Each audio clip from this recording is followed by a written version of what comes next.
Chinese internet and banking company Le Echo has set floors in the automobile field and has unveiled an all-electric sports car concept. Earlier, the company had tied up with Aston Martin to jointly develop the British carmaker's electric Rapid E by 2018.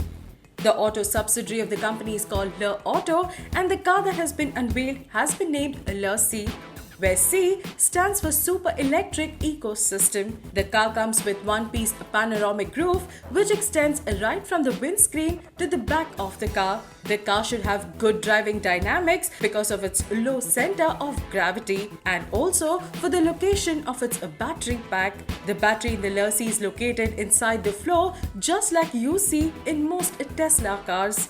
Interior features of the car include shape-shifting seats, cameras instead of outside rear-view mirrors, internet-enabled touchscreens, and a windshield that can become a heads-up display for the driver, where it would show information to him.